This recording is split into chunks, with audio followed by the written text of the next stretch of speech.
Hello, welcome to Yorkshireman Models. Today we've got the Focke Wulf fw190a-8 Airfix starter set.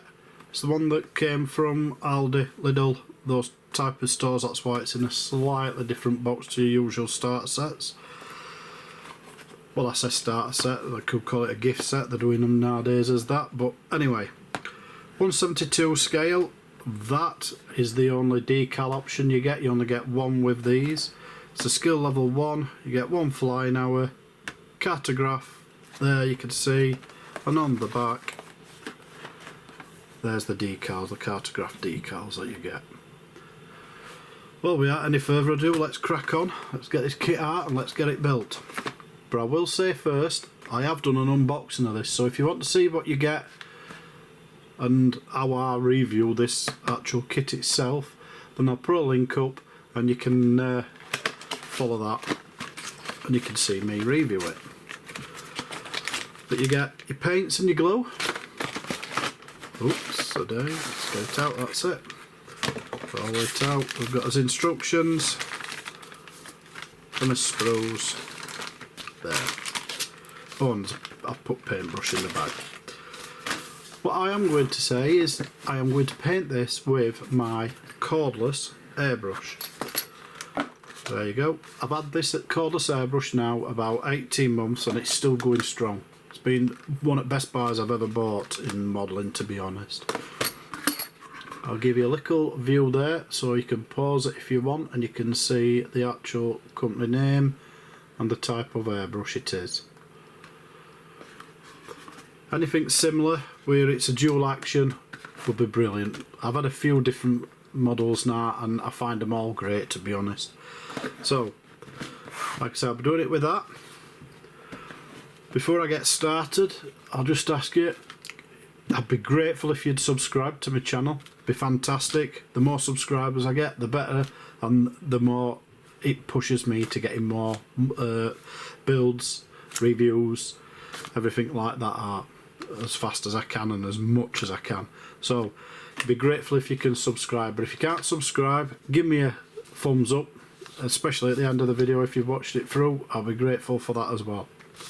So let's crack on with it.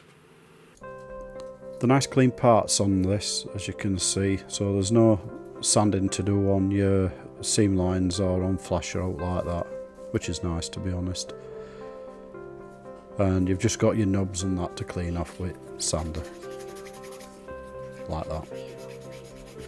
I'd like to say I'll be using Tamiya extra thin cement. This glue is fine, there's nothing wrong with it, I've tested it and it's okay, but I prefer this because it gets into the cracks and stuff like that. When you put it in, you just need to put a drop to it and it just seeps straight around everything. This can be a little bit messy, big blobs everywhere, so I prefer that, but if you ain't got any, this will do the job just fine. And I'll just say as well, it's better putting it on with a toothpick or something like that if you're using it. Put it onto a little piece of cardboard and then off at cardboard with a toothpick. It's the easiest method. The simple little kits to build out Airfix ones, and they tend to start with the cockpit like this, and you usually like that, putting seating and everything like that. They do tell you to paint all these parts individually, but I tend to spray them all up in one and then just pick the parts out I want after. That's a little bit fiddly, that part, when you're trying to feed it through to hold like that and you're trying to keep it to hold in there. Spraying on some Mr. Surfacer Black here, just so that it's got a bit of primer on it. And same with the actual cockpit area as well. I always find then if you ever painting other parts and don't get it all perfect, makes it a bit nicer. Bit of the paint that comes with a kit now that it tells you to put on the internal section.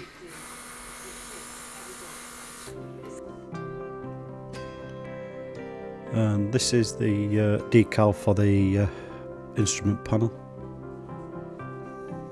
It's not very big, it's easily enough fitted. Just put this on with a bit of water, to be honest. And that's the cockpit section getting glued in now to the fuselage. If you can see there, I use Revel for where I'm gluing wherever I've got paint already down, because I think it takes better than Tamiya extra thin. A little bit tricky putting that together and getting it all to hold together evenly, so what I had to do was run my Tamiya extra thin down the joints once I pushed it together and just worked it around. Cutting the pit tube off, because if I don't do it now I'll break it off, guaranteed. It's too thin and long for me, that's a goner if I don't cut it off now. I did put it to one side so it was ready for use when I needed it. I'll keep them in a separate little storage box thing just to make sure I don't lose them. That's your machine guns getting glued in there, and the engine covers. The tail section goes together lovely. It's got lovely locating pins there, makes them fit perfectly. Same on that side. It feels a little bit of a tight squeeze initially, and then when it just shoves straight in, fantastic. There's a lot of little designs like that from Airfix, I'll be honest with you, I think fantastic.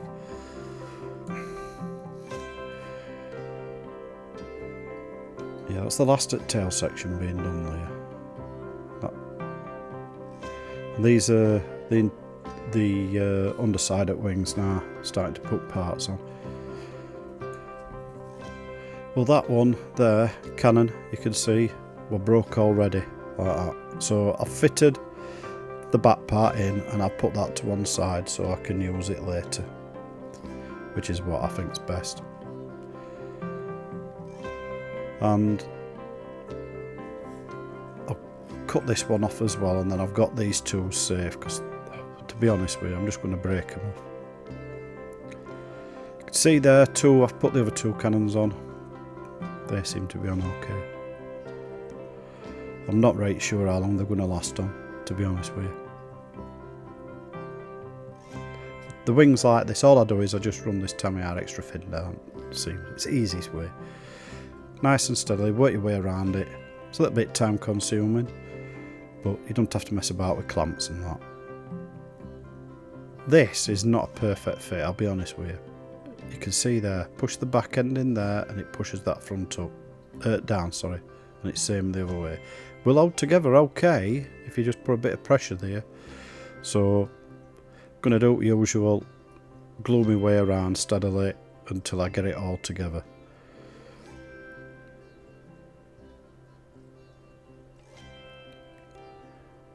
And like that, that's it. And now you can see there it's all held in.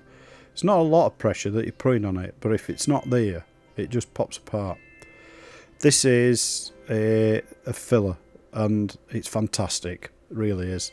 A little daub, a wet brush, and just brush it straight into any joints like that. And then the excess, just wipe it away. It's my favourite one, it's a Vallejo one. And the drop tank fuel one, again, usual.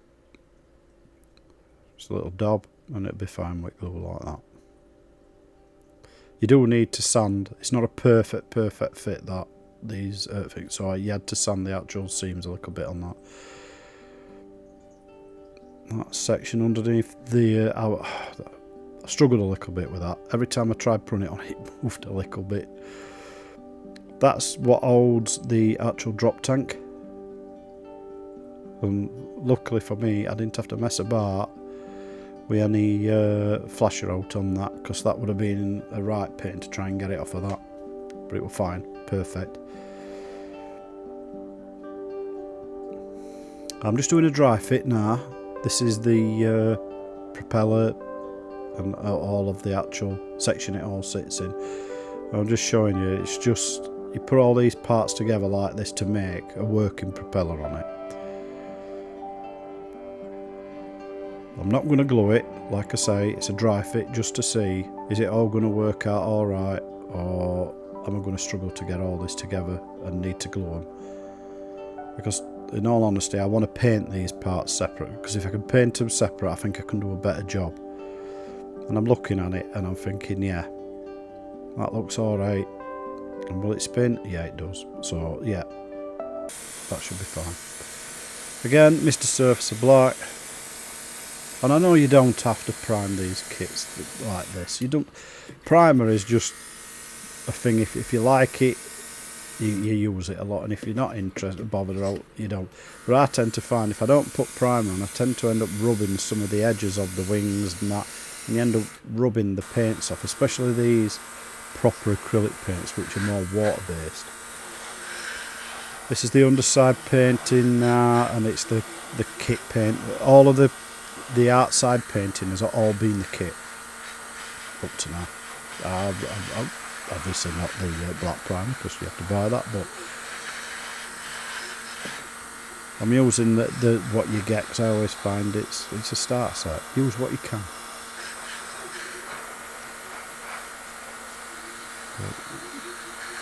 I like to put thin coats on like this. I always find it a little bit better. And I ain't the best airbrusher in the world, but this little airbrush, it's a cracking little tool,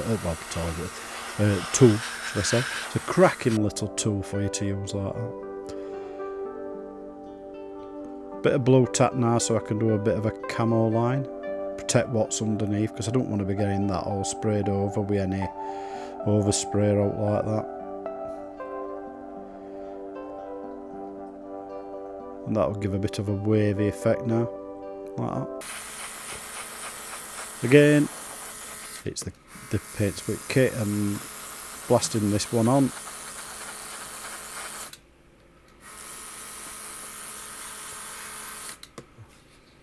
You can see me masking all down the side, and it is masked off underneath all of it to protect it.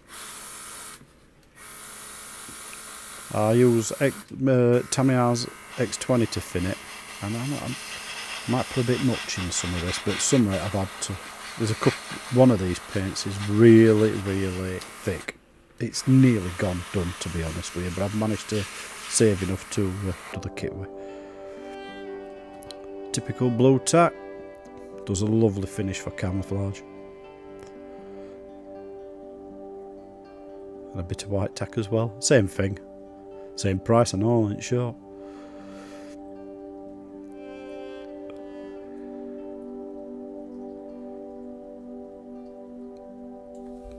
Fitting my decals here with Microsol and Microset when I finally get it off. That is. Yeah, it's coming now. I try and aim for roughly where it's meant to go, and then hopefully you'll be able to get it more lined up when you move it a bit like this. But you've got to be careful, because sometimes I've done this and it's dried too quick, and then you rip the actual decal. So I know there's a lot of moisture there anyway, but if you're ever putting decals on and you're new to it, more water on it, or Microsol set, whatever it is you're using at the time, is better than not enough.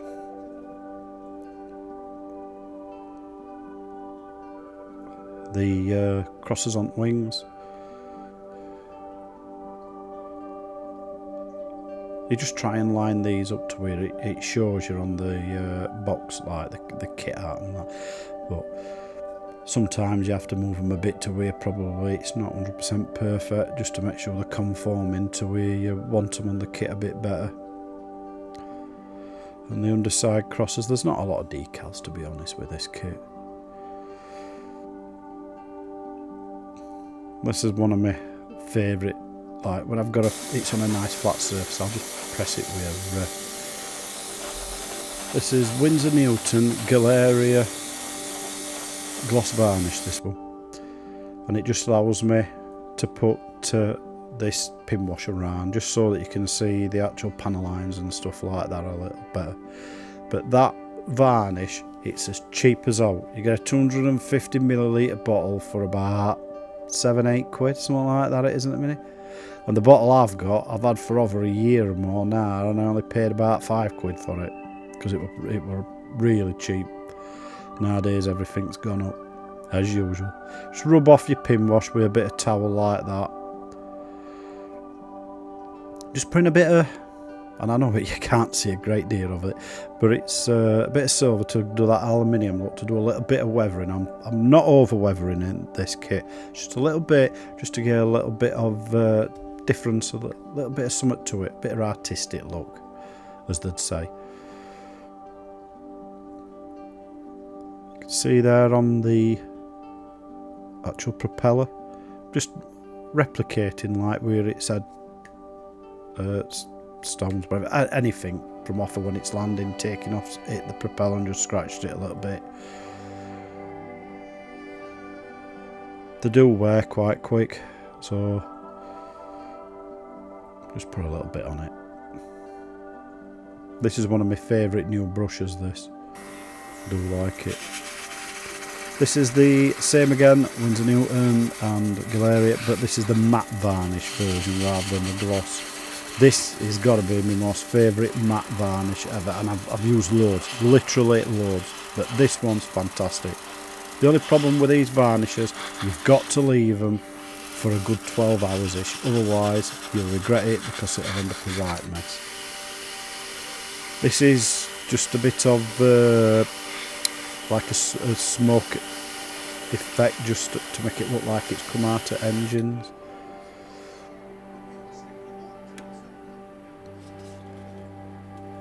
And little tip, and I'm presuming everybody knows most of these small little tips, but if you get these sticky post-it notes, you can go across an actual panel line like that, and you can just make it look a little bit dirty, just putting a bit of, this is like an earthy colour, what I'm doing now, just to make it look like dirt's coming out of that panel line and running down.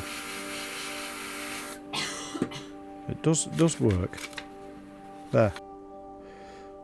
It didn't last long, but you could see it. This is the propeller section now getting glued together. As I said, like, I've got it all painted separately, but you've got to be really careful when you're putting this glue on here, because if you spill it and it runs down into the middle, it'll just make it so it stops spinning. So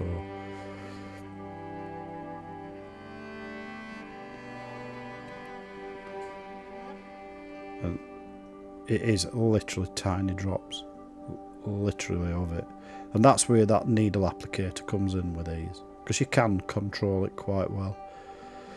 The nose cone going over it,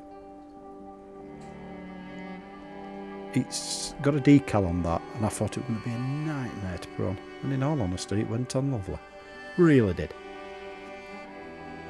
But yeah, looks absolutely cracking that. Undercarriage, I've already put the actual main struts in, but now I'm putting the doors on it, attaching everything to it, just checking that they're lining up right, the wheels on, and they have got an offset. It's not a circle, it's got a little bit of a flat area, so when you're gluing them together it seems to be you're getting them perfect that way.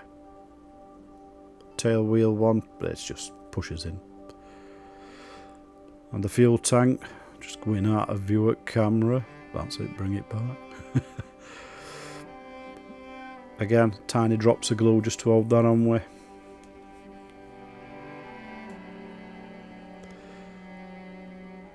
I'll just put these on into a bit of like white glue it is. You can't see it, it's that tiny the amount I'm using. And this rear one, I've already worked out exactly where it's going to be lined up with that, so it works out perfectly with that piece that's inside. There. Because I wanted it open. From the start, as soon as I saw it, I wanted that open. And my cannons are getting glued on at last. An absolute pain. And the pitted tube. But I glue all these four on, and they seem to stay on well enough. Got to be careful though when you're gluing these things on like this. And last but not least, let's get that propeller shoved in. And she's done. And she works. Yeah. Underside looks well as well. And I think this one's turned out absolutely beautiful. I'm well impressed. It's my first Focke Wulf that I've done for a long time. And this kit, it's a bargain. It's fantastic. It's one of the best I've made of Airfix kits, as in the end result. It looks absolutely gorgeous. Makes a change from it being a Spitfire or a Messerschmitt, to be honest. Done it with canopy open, and I think it's a beautiful canopy how it opens by sliding back like that. And it's a shame the front one isn't quite as opaque clear as the back one, but the back one's quite nice. You can see through. You can't see a great deal in the cockpit. I decided not to put the figure in because I thought, no, I'm going to make it so you can see inside cockpit and see it all, and then when it's done you find out you can't see that much, but hey. But you look at that, absolutely cracking. It does look beautiful. I am impressed. One thing I will say is these guns. I know it's Airfix's design and that's how they've done it, by the way it still spins, but I really do wish that they'd have done pitted tubes on these cannons where there were individual parts and you could have pushed them in after. Because one of the cannons were already broke before I'd even got it off at sprue, so hey, there's one going to be glued on no matter what. One of the others I broke straight away within a few minutes of fitting them. I thought, well, fantastic, so I nipped the others off, took them off to make sure I didn't break them and lose them completely. But I do wish that they'd do them like so that you can just push them in afterwards and then you're done, so at the end, rather than halfway through the build, because you're putting them in when you're putting the wings together, and there is a heck of a lot more to do still once you've done that. Other than that, beautiful build, beautiful kit. Move on to, I'll do paints first. Paints, black, brilliant. This one, I think this one were a good one. Was it? You can still see it's very thick, but it's slightly thickening up. Is it 27 that were like sludge? Yeah, 27. Look at that. Now, I thought, that's done. I ain't going to save that. But I scraped out a good bit. I used Tamiya RX20. Fingered it down with a brush in a pot. Did it for about a minute or two. And all I did was pour as much as I could into a cup of this airbrush. Did enough to do the kit. It's a shame, but this kit, I'll be honest with you, is about 8-9 months old from when I purchased it, so it won't surprise me if these paints are a year old now or more from when it was stood in factory and that. And that one was perfect, that were alright, that were brilliant paint. So most of the paint's fine. That one, it's a damn shame, but I was lucky that I just saved it with some X20 thinner. Other than that, absolutely loved it. So, airbrush spot on. I've had this airbrush now, is it 18 months or something, and it's, my daughter uses it, I use it, and it's had some hammering. It is literally one of the best buys I've ever bought for modelling. Literally is. I've got all of these airbrushes, you can, Iwata Evolution, the Kriosas, I've got them all, and I still turn back to this. This is how easy it is. I can be modelling away, oh quick, I'll need a bit of spray, bang, I'm off straight away. These, it's get that compressor going, that's noisy in room. I've got to admit, that's why a lot of my videos are a little bit quiet, you're not hearing a lot of background music. It's because my modelling is in the same room where my family is, my wife and all that. I interact with and everything while I'm modelling, so I get rid of that noise off of it. But they don't want to be hearing compressor going half the time. Once that's going, that's it. That's how quick it is. You're off. So that's why I like it. It is so quick, so convenient, and it is a fantastic tool for, I personally think, for anybody modelling. I'm not pumping it, I'm not getting no money from it. The actual place where you bought it before, I don't even think you can get it there anymore. It were on Amazon, but you can get a very similar one.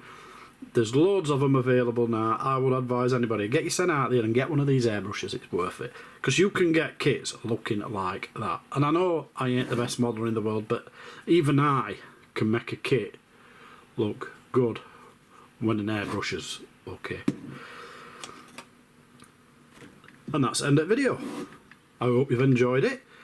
Be grateful if you give us a thumbs up, a like, as they say. More than any, really would like it if you'd subscribe to the channel. It'd help me out loads. The more and more I get, the more and more I get stuck onto YouTube where you get a better algorithm or whatever you want to call it, so more people can watch it and see it. And in all honesty, it's what drives me at the minute more with modelling than anything, is knowing people are enjoying watching my videos. So, as I say, subscribe if you would please. Other than that, give us a thumbs up, I'd be really grateful. And I'll catch you all around for next time. See you later.